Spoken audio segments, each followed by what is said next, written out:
तो आप सभी बहनों का बहुत बहुत स्वागत, हमारे मंच पर उपस्थित हमारे सभी साथियों का बहुत तहे दिल से हमारा स्वागत है कि अभी कांति जी ने 8 मार्च के इतिहास के बारे में बताया।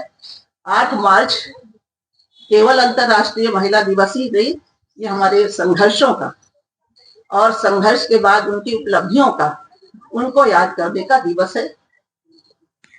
आज तो फिर आसान है ये सब सोचना और करना, लेकिन आज से एक शताब्दी पूर्व 100 वर्षों से भी अधिक 2010 की बात है। औद्योगिकरण का युग था, तमाम उद्योग लग रहे थे, सूती मिल कारखाने, हौजरी के कारखाने और तमाम कारखाने जो है वो खुल रहे थे। अमेरिका के न्यूयॉर्क में वो सबसे ज्यादा विकसित देश था, पूंजीवादी देश था। वहां ये कारखाने और मिल सबसे पहले वहां लगना शुरू हुआ, फिर तमाम और देशों में भी। तो उन मिल और कारखानों में जो है महिलाओं को सस्ते वेतन पे नियुक्त करना बड़ा आसान था।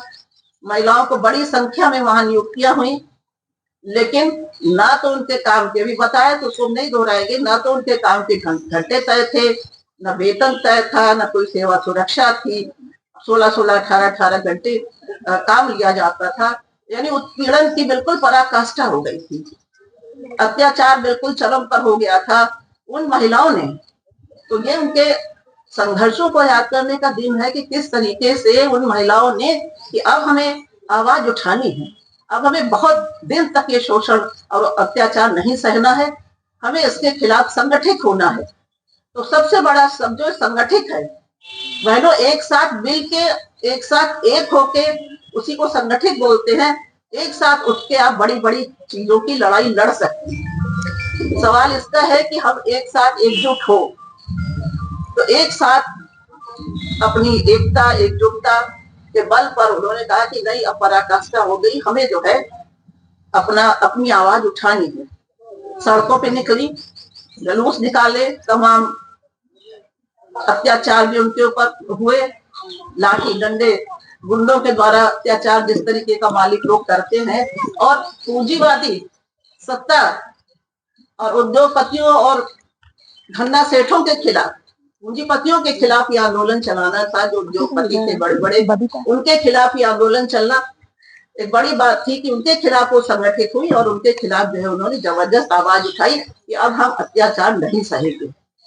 बहुत उनके ऊपर उत्पीड़न हुआ, जैसा होता है, गुंडों से आतंकित कराया गया, मिल मालिकों ने तमाम नौकरी चली जाने की धमकियां दी, का नाम नोट कर लो, लास्ट में काम से हटा देंगे और तरह तरह के कितने दिनों तक आप ज्वाइन कर लीजिए, नहीं तो नहीं। मतलब जिस तरीके से अत्याचार कर सकते थे अत्याचार किया, लेकिन महिलाओं की एकजुटता, उन्होंने कहा कि नहीं, हमें अपने अधिकार लेके, अगर हम सड़क पर उतरे हैं हम उस अधिकारों को लेके ही रहेंगे।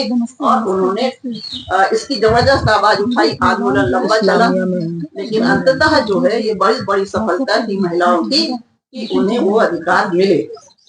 आसानी से नहीं मिले, ये आंदोलन चलता रहा, काफी दिनों तक चला, फिर इसकी गूंज पूरी दुनिया में पहुंची, खासकर पूंजीवादी देशों में, जहां और देशों में भी जो है महिलाओं को, अमेरिका के बाद जो है फ्रांस, जर्मनी और चीन जो पूंजीवादी देश थे, वहां की महिलाओं ने भी उनके ऊपर भी वही संदेश किया कि हमें भी आवाज उठानी चाहिए।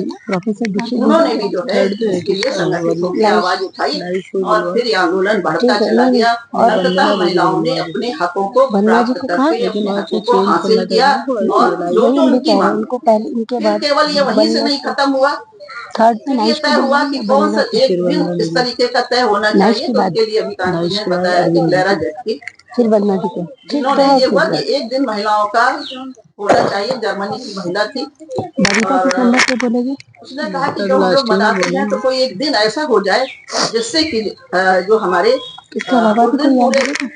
दुनिया में जो है उसी नारे के साथ उसको मनाया जाए और एक नारा तय किया जाए। तो महिलाओं ने हर वर्ष जो है 8 मार्च को, यही नहीं कि केवल संघर्ष 8 मार्च को किया हो, संघर्ष तो उनका बराबर चलता था, लेकिन 8 मार्च के दिन एक नारा तय करती थी कि हमें इस मांग के ऊपर जोर देना है और हमें इस मांग को पूरा कराते ही रहना। तो बहनों यूं नहीं कि केवल जो है अपनी मांगों के ही लिए, तुम्हारे काम के घंटे और वेतन और ये सबके ही लिए नहीं, और भी जो आसपास तमाम अन्याय अत्याचार होते थे उन सब के लिए उन्होंने देश और समाज के भी जो मुद्दे थे और तमाम कानून बने, दहेज के खिलाफ दहेज निषेध कानून बना।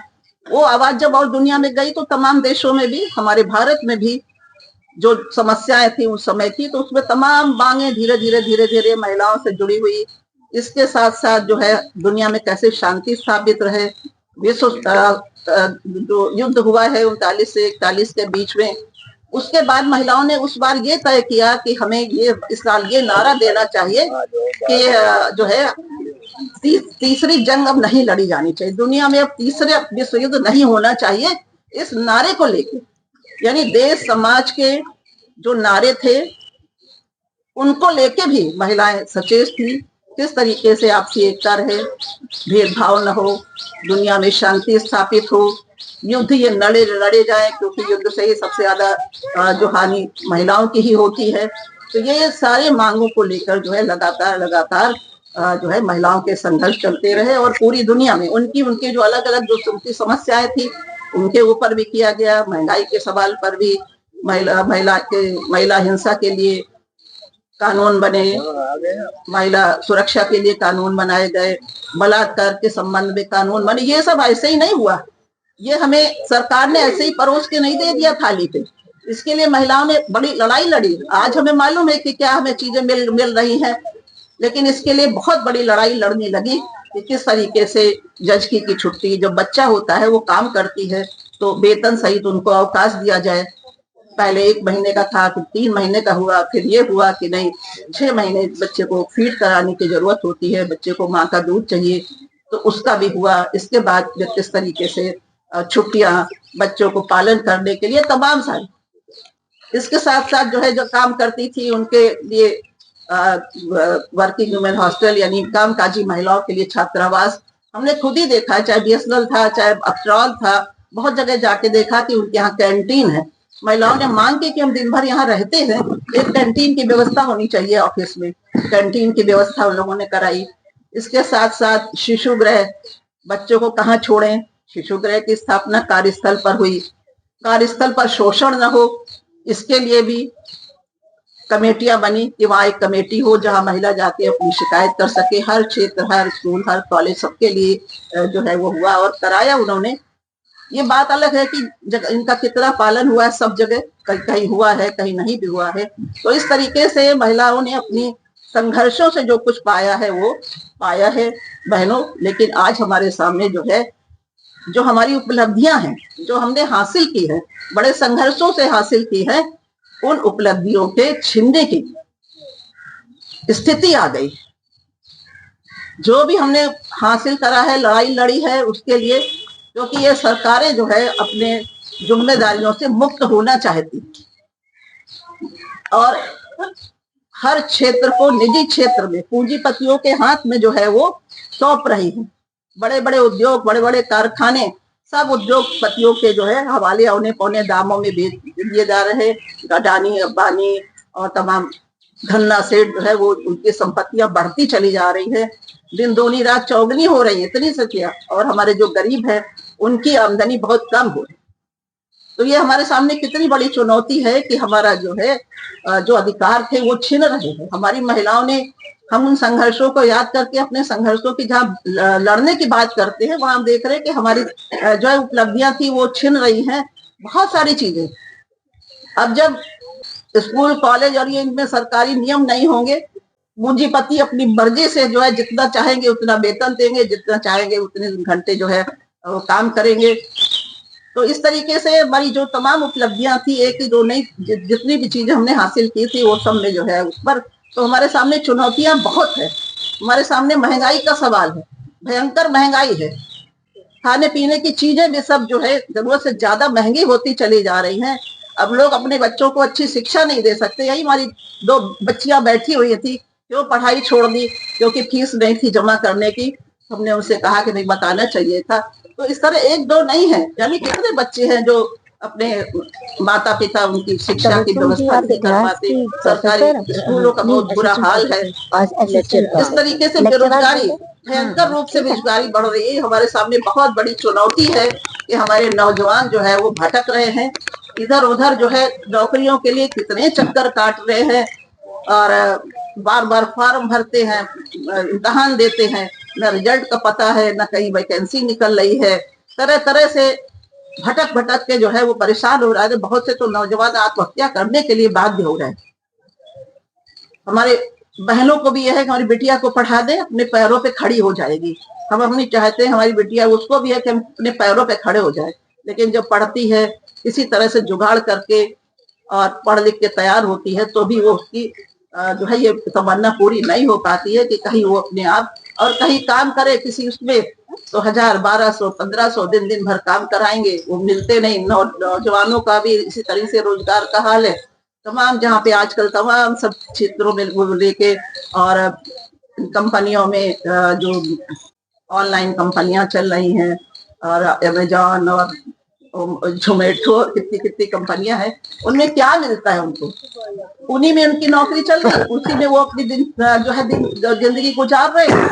ना वो अच्छी तरीके से घर चला पाएंगे, ना अच्छी तरह से बच्चों को पढ़ा पाएंगे, बीमार हो जाए तो उनके शिक्षा की व्यवस्था नहीं है। तो इस तरह से तमाम तरीके की समस्याएं हमारे सामने है और ऊपर से इन जो सरकारों का जो हिसाब है वो हमें आपस में जो है जाति और धर्म के नाम पर जो है वो बांटने का काम करते हैं। इनका एकमात्र एजेंडा है कि आपस में फूट डालते रहो, हिंदू मुसलमान करते रहो, उनको धर्म के तरफ मोड़ते रहो, वो अपनी मांगों के लिए आवाज न उठाएं।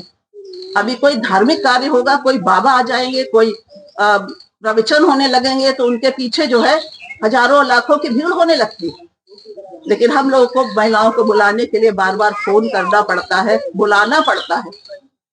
तो ये स्थिति है कि जिस तरीके से हमारी जनता को धर्म कर्म आपस में भेदभाव, जो भी उनके मुद्दे हैं, जो भी उनकी घोषणाएं हैं, हर एक के पीछे हिंदू मुसलमान की भावना, उनके आपस में दूरी बढ़ाने की भावना जो है वो छाई रहती है।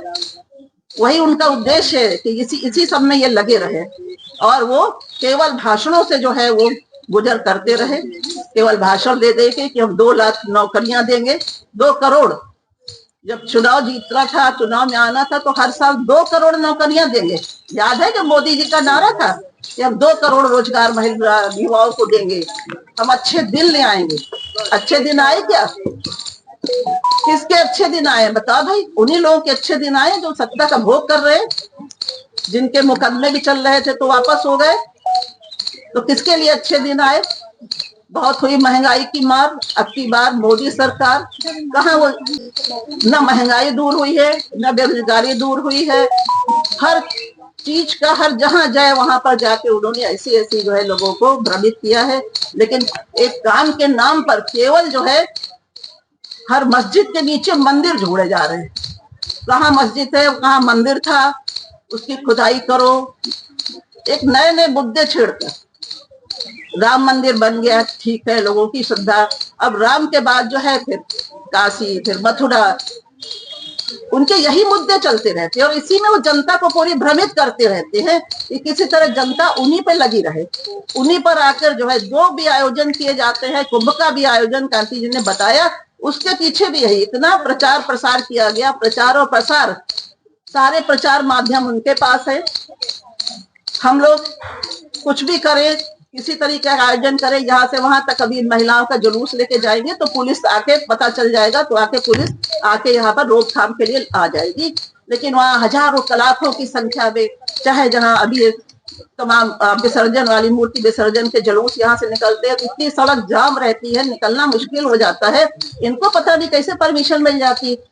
हम लोग अगर जरा सा जुलूस भी निकालना चाहे, हम लोग चाहते हैं कभी कभी कि हम अपनी इन महिलाओं को इकट्ठा करें, यहाँ से निकालें, परमिशन कहाँ है? परमिशन मिलेगी नहीं। तो इसलिए एक बार निकाल दिया था तो हम लोग की गिरफ्तारी हो गई। हम लोग के ऊपर 2-2, 3-3 मुकदमे चल रहे हैं। तो ये हाल है कि वो सीधे सीधे जो है इन्हीं सब में जनता को मोड़े रखना चाहती है, आपस में विभाजित करके। लेकिन बहनों, आप लोग संगठन से जुड़ी हैं, आप लोगों को वास्तविकता समझनी चाहिए कि ऐसे जो है भ्रम जाल में डालने के लिए जो उनके तमाम हथकंडे अपनाए जाते हैं, तमाम उनके प्रचार और प्रसार सब पूरे उसी में लगे रहते हैं। ऐसे थोड़ी कुंभ में लाखों लोग पीछे लग गए। इतना प्रचार किया गया, इतना बढ़ावा दिया गया, एक से एक बड़े लोगों को दिखाया गया कि दौड़े चले जा रहे हैं उसके पीछे, अपनी जान दिए दे रहे हैं इसीलिए कि देश और दुनिया में। लेकिन इसी को वो अपनी सफलता मान रहे। सरकार इसी को मान रही कि हमने बहुत बड़ा काम किया। उसको ये चिंता नहीं कि हमने कितने लोगों को रोजगार दिया, महंगाई कहाँ से कहाँ चली गई, महिला हिंसा का मुद्दा कहाँ गया, महिलाओं की सुरक्षा का नारा कहाँ गया, कोई चिंता नहीं है। केवल जो है बस कितने मंदिर बन जाए, कितने मस्जिद खुदवा दिए जाए, कितना जो है आपस में दूरी बढ़ा दी जाए, यही सारे उनके मुद्दे हैं। बहनों, हम लोगों को इस चीज को समझना होगा कि हम कम से कम जब यहाँ आते हैं संगठन से जुड़े हैं। संगठन इसीलिए बना है, हम लोगों को भी संगठन ने मौका दिया कि कुछ समझदारी बढ़ाओ, एकजुट हो, लड़ो उसके लिए, अपनी मांगों के लिए लड़ाई लड़ो। हम लोगों ने बहुत लड़ाई आप लोगों के साथ मिलकर लड़ी है और इसीलिए हम लोग संगठन बनाए हैं कि हमारी बहनें जो चाहती है कि हम कुछ देश और समाज के लिए करें, कुछ आए, हमारी भी समाज में कोई भूमिका हो, हमारा भी कोई महत्व हो, तो हम लोग महिलाओं को इसीलिए बुलाते हैं, इसीलिए अपनी बातें कहते हैं कि शायद कुछ बच्चियों के अंदर, कुछ नौयुवतियों के अंदर, कुछ महिलाओं के अंदर ये उत्साह हो कि दीदी हम आपके साथ जुड़ना चाहते हैं, हम कुछ करना चाहते हैं। तो जैसी उनकी क्षमता होती है, जो उनका उत्साह होता है, हम लोग उसी के हिसाब से देख के सोचते हैं कि हाँ तुम्हें ये काम करना है, तुम्हें ये करना है, तुम्हें संगठित रहना है। जब बुलाने में तो बहनों आप लोग हमेशा हमारे आमंत्रण पर आती है और हमारे कार्यक्रम को सफल बनाती हैं, तो इसके लिए आप सबको बहुत बहुत धन्यवाद। और आप यहाँ आई, आपने अपनी भागीदारी दी, लेकिन यहाँ से संदेश लेके जाए कि जब आपस में आपको बांटने की कोशिश हो, आपको धर्म और कर्म के नाम पे आपके जो बुनियादी मुद्दे हैं, आपके बुनियादी मुद्दे हैं रोजी रोटी, रोजगार, स्वास्थ्य, शिक्षा, अच्छी शिक्षा मिले, रोजगार मिले, महंगाई दूर हो, महिलाओं की हिंसा, महिलाओं को सुरक्षा मिले, ये सारे मुद्दे जो है जब हमारे सरकार पूरा करेगी तब हम समझेंगे कि कुछ कर रही है, ना कि जो है इस तरीके के तमाम आयोजन और ऐसी ऐसी भाषा ये बोल रहे हैं सत्ता में बैठे हुए लोग कि जैसे लग रहा है कि इनकी बिल्कुल गुंडागर्दी चल रही हो, ऐसी भाषा बोल रहे हैं। प्रदेश के मुख्यमंत्री की भी आजकल ऐसी भाषा हो रही है कि बिल्कुल दादागिरी वाली। तो आपको इन सब चीजों में अंतर समझना पड़ेगा, संगठन के साथ मिलके। और हमें आपकी क्षमता पे विश्वास है क्योंकि हमने बहुत ही आपके तमाम आंदोलन देखे हैं। अभी जब अकबर नगर की बस्ती उजाड़ी जाड़ी गई तो हजारों की संख्या में बहनें जो है उसके लिए जो आंदोलन में कूद गई थी। लेकिन जहां तक रोजगार छीनने की बात है, हमारे यहाँ पिंक टॉयलेट की बहुत सारी बहनें आई हुई बैठी हुई है, साउथ सिटी की बहनें हैं जिन्होंने इसके लिए घरेलू कामगारों के लिए बहुत आंदोलन किए। हम लोगों ने सड़कों पे उतर के बहुत आंदोलन किए, लेकिन अब ये सरकारें जो है वो कोई और मांगों को ध्यान देने और उसकी जरूरत नहीं समझती। हमारे पिंक टॉयलेट की बहनें, अरे तुमने पिंक टॉयलेट बनाए, करोड़ों रुपया उसमें खर्च किया, चारों तरफ पिंक टॉयलेट बने, लेकिन इसके बाद अब वो बंद पड़े, उनमें ताला बंद है। उसकी बहुत सी बहनें यहाँ पीड़ित बहनें हैं और जिनको देते क्या थे, दिन भर की ड्यूटी पे 12,000, एक टाइम की ड्यूटी पे 8,000, अगर डबल ड्यूटी कर रही तो उतने में बेचारी खुश थी, उतने में काम चला रही थी, परिवार चला रही थी। लेकिन एक बंद हो गए क्योंकि ठेके पर, जब ठेके पे और संविदा पे नौकरी दी जाएगी तो ठेकेदार की मर्जी है, जब तक चलाया, भ्रष्टाचार किया, पैसा सरकार का खर्च किया, ठेका लिया, अब इसके बाद वो चले न चले। लेकिन क्या सरकार की जिम्मेदारी नहीं कि पिंक टॉयलेट बंद पड़े हुए? इन लोगों ने काफी आंदोलन किया, मुख्यमंत्री निवास को लेके हम लोगों ने कहा को हम लोग सब मिलकर करें, तो बोली नहीं दीदी हम लोग को नौकरी से निकाल दिया जाएगा। और अभी तक आश्वासन देते रहे।